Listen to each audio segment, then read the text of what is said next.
High above the 7 hills of ancient Rome, where thunder cracked like the roar of a lion and lightning carved its name across the skies, one god ruled supreme. He was the protector of the state, the judge of mortals, the wielder of divine storms. His name was Jupiter. But this is no simple tale of a sky god. This is a story of rebellion, destiny, betrayal, of a cosmic struggle that shaped the Roman world for over 1,000 years. If you stand ready, then follow me into the heart of Roman mythology, as we unveil the power, the wrath, and the glory of Jupiter Optimus Maximus. Before Jupiter wore a crown of storm clouds, he was nearly swallowed whole by his own father. Long before Rome existed, the sky belonged to Saturn, a titan who devoured each of his newborn children, terrified by a prophecy that one of them would overthrow him. One child escaped this fate. Rhea, Jupiter's mother, hid her infant deep within the slopes of Mount Ida. Protected by divine nymphs, fed by the goat Amalthea, Jupiter grew strong enough to challenge the tyrant who ruled the cosmos. And when he was ready, the young god confronted Saturn. With cunning and force, he freed his swallowed siblings, led a divine uprising, and reshaped the world. Jupiter did not inherit the heavens. He seized them. With the Titans cast down, Jupiter claimed the sky. His brothers took the sea and the underworld, but Jupiter's rule stood above all. The Romans would later worship him as Jupiter Optimus Maximus, Jupiter the best and greatest. His temple on the Capitoline Hill was not merely a sanctuary. It was the beating heart of the Roman state. Victorious generals marched there to give thanks. Consuls swore their oaths under Jupiter's gaze. Even the Senate looked to his will before making decisions of war and peace. But Jupiter was not distant. Not cold, he was the living embodiment of Roman authority and Roman anxiety. For the same hand that blesses may also destroy. The Romans did not worship a single version of Jupiter. No. Jupiter was a constellation of divine identities, each wielding different powers over the world and its people. There was Jupiter Tonans, the thunderer, worshipped by emperors who feared lightning as much as they revered it. There was Jupiter Stator, the stayer of armies, who held Roman soldiers firm in the chaos of battle.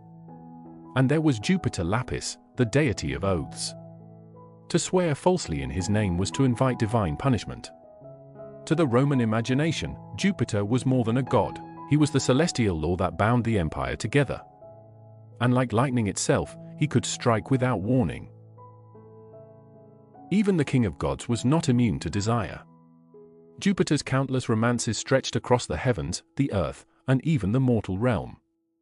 There was Juno, his queen, equal in power, fierce in loyalty, and relentless in jealousy. Their marriage was thunderous, filled with passion and rivalry. There was Io, transformed into a cow to hide her from Juno's wrath. Europa, whom he carried across the sea in the form of a magnificent white bull. Ganymede, the Trojan prince he lifted into the stars. Each love shaped legends. Each betrayal ignited storms, for Jupiter's heart burned as fiercely as his lightning. To the Romans, Jupiter was not far away. He was ever present, watching treaties, judging wars, blessing marriages, and punishing oath breakers. During thunderstorms, Romans believed Jupiter hurled his lightning bolts to warn or to punish. Each strike had meaning. Priests known as augurs studied the sky, interpreting omens, reading the will of the gods. In the Senate and on the battlefield, every major decision began with the same question: does Jupiter approve? For a civilization built on order, discipline, and divine favor, Jupiter's opinion was not just desired, it was existential. For centuries, Jupiter's presence defined Roman power. Emperors built temples in his honor. Legions carried his standards into far-off lands. His name echoed from Britannia to Africa, from Gaul to Syria. But storms fade, even divine ones. As Christianity rose in the empire, Jupiter's temples emptied.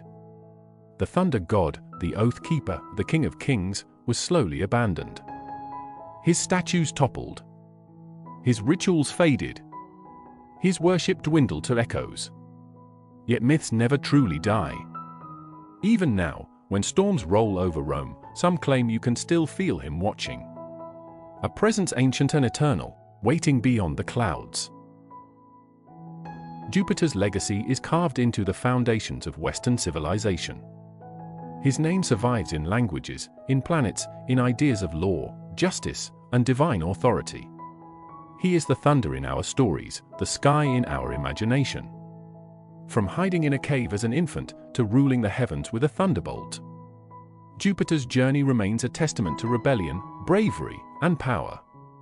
So the next time lightning flashes across the night sky, remember the ancient king who once commanded the storms. Remember Jupiter, the god who would not be swallowed.